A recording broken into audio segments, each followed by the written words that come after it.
సుష్మాకి ముగ్గురు పిల్లలు వివేక్, రోహిత్ మరియు అంశుల్. ఆ ముగ్గురికి ఒక చెల్లి ఉంది, అనామిక. అనామిక తెల్లగా ఉంటుంది మరియు చూడటానికి చాలా అందంగా ఉంటుంది.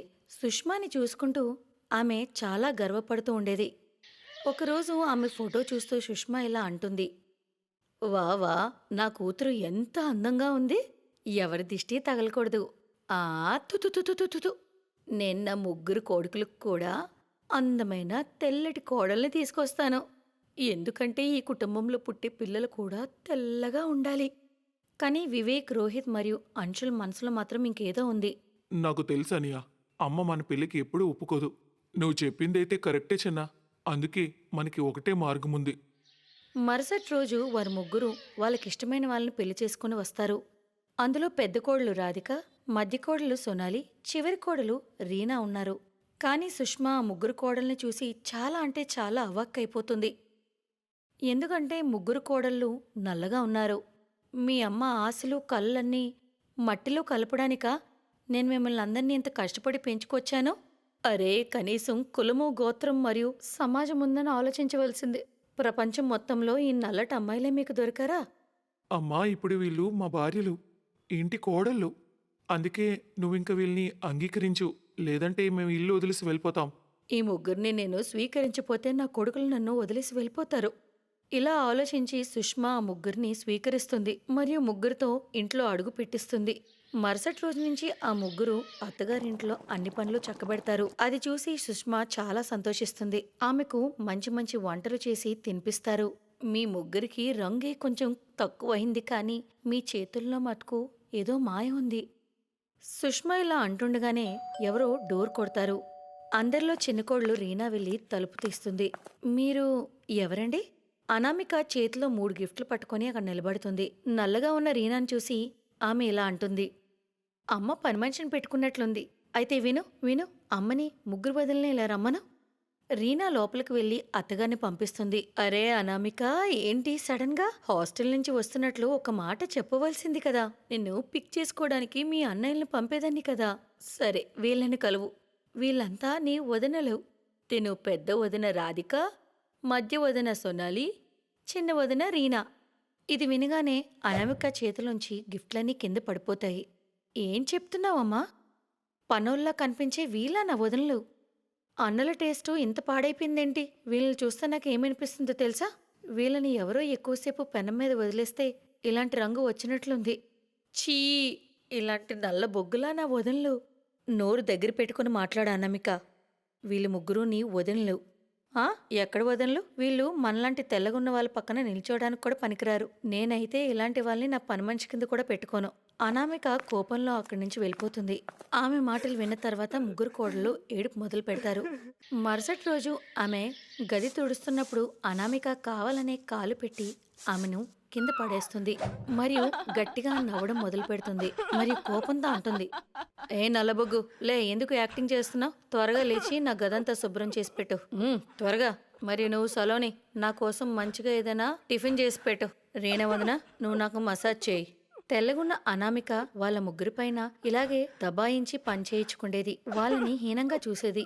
కానీ ఇంట్లో సుఖశాంతుల గురించి ఆలోచించి ఆ ముగ్గురు ఏమీ చెప్పేవారు కాదు. అలా కాలం గడిచింది. ముగ్గురు ఒకేసారి గర్భవతులయ్యారు మరియు 9 నెలల తర్వాత చామంచాయ రంగులో ఉన్న పిల్లలకి జన్మనిచ్చారు. కొన్ని రోజులు అలానే గడిచాయి. ఒకరోజు సుష్మా భజనకని పక్కింటికి వెళ్తుంది. అప్పుడే అనామిక కొంతమంది స్నేహితుల్ని ఇంటికి పిలుస్తుంది. వావ్, ఎంత బాగా అనిపిస్తుంది ఈ పార్టీలో. నిజంగా. కానీ స్నాక్స్లో ఇంకేమైనా ఉన్నాయా? మీ నల్లటి వదనలు ఏమైనా తీసుకొస్తారా, లేదా ఇలానే ఆకలితో ఉండాలా? వదినా, అరే వదన్లు, ఎక్కడ చచ్చారు అందరూ? త్వరగా ఏమైనా తినడానికి ఇస్తారా, లేదా ఇలాగే చంపే ప్లాన్ ఏమైనా ఉందా? ఇప్పుడే తీసుకొస్తాను. మా పిల్లలు చాలా ఏడుస్తున్నారు. మీరు వాళ్ళని కాసేపు చూసుకోండి. మేము వేడివేడిగా ఏమైనా తినడానికి తీసుకొస్తాము. సరే, తీసుకురా. అనామిక మరియు తన స్నేహితులు కాసేపు ఆ పిల్లల్ని చూస్తారు. కానీ కాసేపటికి చాలా విసిగిపోతారు. ఉఫ్, ఈ వెదవ పిల్లలు అసలు మనశ్శాంతి లేకుండా చేశారు. ఒక పని చేస్తా, వీళ్ళని రూమ్లోనే పడేసి వస్తాను. లేకపోతే వీరు నా పార్టీని సర్వనాశనం చేస్తారు. అనామిక, మా పిల్లలు ఎక్కడున్నారు? ఎక్కడ కనిపించట్లేదు. రూమ్లో ఉన్నారు. ఇక్కడ మమ్మల్ని బాగా డిస్టర్బ్ చేస్తున్నారు, అందుకే రూమ్లో వదిలేశాను. ఆ ముగ్గురు రూమ్లోకి వెళ్ళి చూస్తే అక్కడెక్కడా పిల్లలుండరు. అప్పుడే బాత్రూంలోంచి ఒక్కసారిగా పిల్లల ఏడుపులు వినిపిస్తాయి. లోపలికి వెళ్లి చూస్తే ముగ్గురు పిల్లలు బాత్టబ్లో నీటిలో మునిగిపోయి ఉంటారు. లోపలికి నీరు వెళ్ళినందున వాళ్ళు ముగ్గురు స్పృహ తప్పిపోతారు. అప్పుడే సుష్మా మరియు ముగ్గురు కొడుకులు అక్కడికి వస్తారు. వాళ్ళంతా త్వరగా హాస్పిటల్కి అంబులెన్స్లా పిల్లల్ని తీసుకువెళ్తారు. సమయానికి తీసుకొచ్చారు కాబట్టి మంచిదైంది. ఇంకొంచెం ఆలస్యమైతే పిల్లలు మనకు దక్కేవారు కాదు. చాలా అనర్థం జరిగేది. చూసావా అనామిక, ఈరోజు నీ వల్ల మా పిల్లల ప్రాణాల మీదకి వచ్చింది. మీకు నిజంగా నేను నచ్చకపోతే మా మీద కక్ష తీర్చుకోండి, అంతేగాని పిల్లల మీద ఎందుకు కక్ష తీర్చుకున్నారు? మీరు అడిగారు కాబట్టే మేము లోపలికి వెళ్ళి వంట చేయడం మొదలుపెట్టాం. మీ పార్టీ కోసమే మేము వెళ్ళడానికి వెళ్ళాం, కానీ మీరు మా పిల్లలతో. అనామిక, నీ వల్ల ఈరోజు మా పిల్లల ప్రాణాలు పోవాల్సింది. అరే, ఏమైనా సిగ్గుందా? నువ్వు ఒకగానొక్క అత్తవి వాళ్ళకి, అలా అనుకునే వాళ్ళని కొంచెం చూసుకోవాల్సింది. నీకు మా పిల్లలతోటి, మా భార్యలా నలుపు రంగుతోటి ప్రాబ్లం కదా, అందుకే మేము ఈ ఇల్లు వదిలేసి వెళ్ళిపోతాం. వద్దు అన్న వదిన, నన్ను క్షమించండి. మనుషుల రంగు రూపం కాదు, ఎవరికైనా బుద్ధి బాగుండాలని నాకు అర్థమైంది. చేసిన తప్పుకు నేను చాలా పశ్చాత్తాపడుతున్నాను. ప్లీజ్ నన్ను క్షమించండి. ముగ్గురు వదినలు ఆమెను క్షమిస్తారు. కొన్ని రోజుల తర్వాత ముగ్గురు పిల్లలు క్షేమంగా ఇంటికి తిరిగి వస్తారు. తెల్లటి అనామిక ఆ ముగ్గురు వదినలతో సంతోషంగా ఆ ఇంట్లో ఉంటుంది.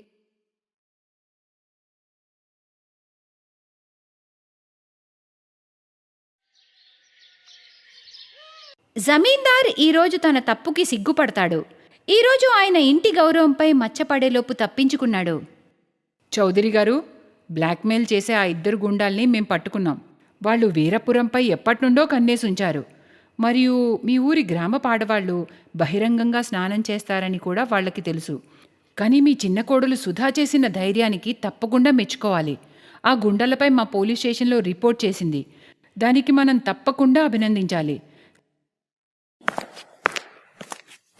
నేను మీకు ఎన్నిసార్లు చెప్పానండి, ఇంటి కోడళ్ళు బహిరంగంగా స్నానం చేయడం మంచిది కాదని. మీరు నా మాట వింటే కదా.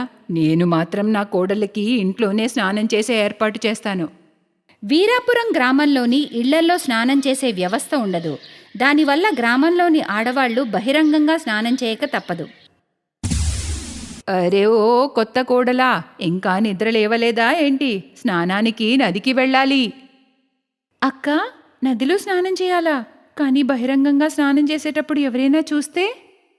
సుధా, ఈ గ్రామంలో ఆడవాళ్లు బహిరంగంగానే స్నానం చేస్తారు. అయినా కానీ గ్రామ ప్రజలకి తెలుసు, ఆడవాళ్లు స్నానానికి వెళ్లే సమయానికి గ్రామంలో మగవాళ్లు ఆ దరిదాపుల్లో కూడా రారు. సరే, ఇంకా లేట్ చేయకు. ఈ సమయంలో నది ప్రవాహం శాంతంగా ఉంటుంది. త్వరగా వెళ్ళి స్నానం చేసి వచ్చేద్దాం. మాలిని మరియు సుధా నదికి స్నానం చేయడానికి వెళ్తారు. గ్రామంలోని చాలా మంది ఆడవాళ్లు అక్కడ నదిలో స్నానం చేస్తూ ఉంటారు. సుధాకి చాలా సిగ్గుగా అనిపిస్తుంది. మాలిని అక్క, నాకు చాలా ఇబ్బందిగా ఉంది. ఒకవేళ ఎవరైనా చూస్తే మన పరువు మట్టిలో కలిసిపోతుందక్క. అరే, ఎందుకు భయపడుతున్నావు కోడలా? మేమిక్కడ ఇన్నేళ్లుగా స్నానం చేస్తున్నాం. మరి మమ్మల్ని ఇప్పటి వరకు ఎవ్వరూ చూడలేదు. ఇక ఇప్పుడు ఎవరు చూస్తారు? చౌదరి గారికి అందరూ భయపడతారు. ఇటువైపు ఒక్క మగవాడు కూడా రాడు.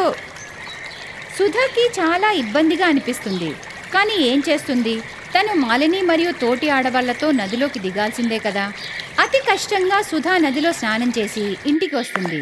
ఆ తర్వాత రోజు తను మాలిని మరియు గ్రామంలోని తోటి ఆడవాళ్లతో కలిసి స్నానం చేస్తూ ఉంటుంది. మెల్లమెల్లగా సుధాకి నదివైపుకి ఎవరూ రారు అని నమ్మకం కుదిరాక తను కొంచెం నార్మల్ అవుతుంది. కానీ ఒకరోజు ఆడవాళ్ళందరూ నదిలో స్నానం చేస్తుండగా, అక్క, మనల్ని ఎవరో చూస్తున్నారనుకుంటా. లేదు లేదు, ఇదంతా నీ భ్రమ. నీకు ఇంకా భయం పోలేదనుకుంటా. త్వరగా స్నానం చేయి, ఇంటికి వెళ్ళిపోదాం. మరుసటి రోజు కూడా సుధాకి అలానే అనిపిస్తుంది. అక్క, నేను చెప్తున్నాను కదా, ఎవరో మనల్ని చూస్తున్నారు. నాకు ఇన్నిసార్లు తేడాగా ఎందుకు అనిపిస్తుంది? అరే ఓ కోడలా, నువ్వు అనవసరంగా భయపడుతున్నావు. మనల్ని స్నానం చేస్తూ చూసేంత ధైర్యం ఎవ్వరికీ లేదులే. అది నిజమే. ఆ గ్రామ ప్రజలకి ఆ ఊరి ఆడవాళ్లు స్నానం చేయడం చూసే అంత ధైర్యం ఎవ్వరికీ లేదు. అయితే వాళ్ళందర్నీ చూసేది ఎవరై ఉంటారు? అరే గగన్, ఈ ఊరు చాలా బాగుందిరా.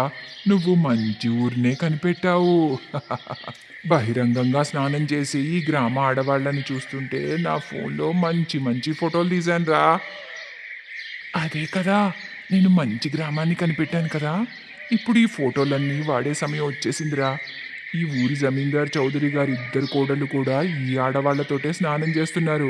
చౌదరి కోడళ్ళని బ్లాక్మెయిల్ చేసి మంచిగా డబ్బు, బంగారం, నగలు డిమాండ్ చేద్దాం.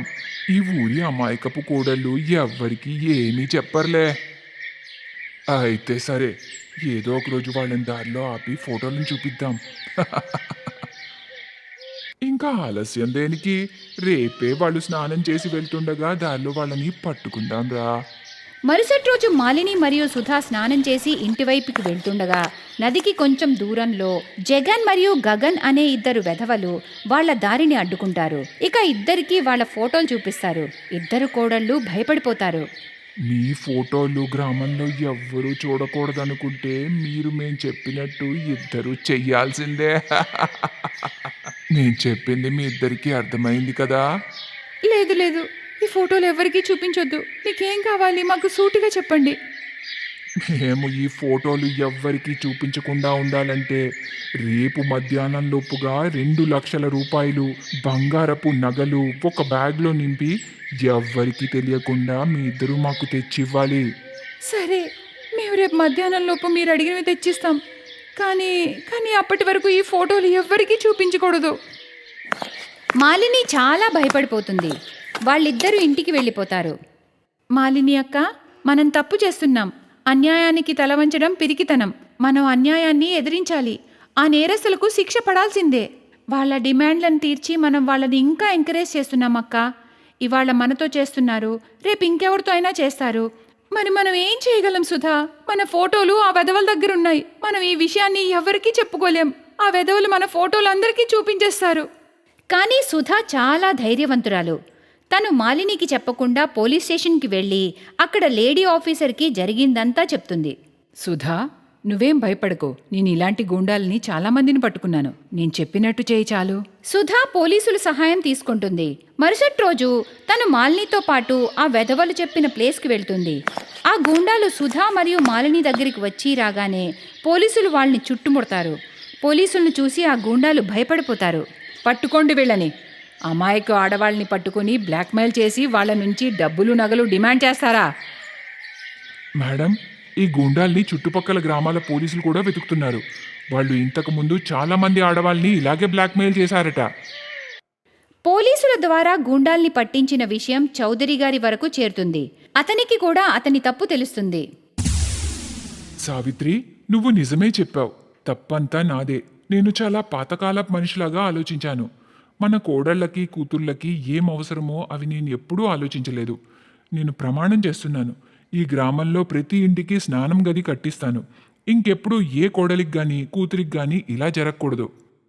సుధా, ఇవాళ నీ వల్ల మనం ఎంత పెద్ద ప్రాబ్లం నుంచి తప్పించుకున్నామో. అక్క, ఇది నా బాధ్యత. నేను ఈరోజు చేసిన ధైర్యానికి మన గ్రామం ఆడవాళ్ళకి బయట స్నానం చేసే అవసరం లేకుండా పోయింది. చాలా ఆనందంగా ఉందక్కా. వీరాపురం గ్రామం ఆడవాళ్లు సుధని చాలా అభినందిస్తారు. ఇవాళ అందరి ఇళ్లల్లో బాత్రూమ్స్ ఉంటాయి. ఆ గ్రామం ఆడవాళ్లు బహిరంగంగా స్నానం చేయడం మానేస్తారు. Thanks for watching.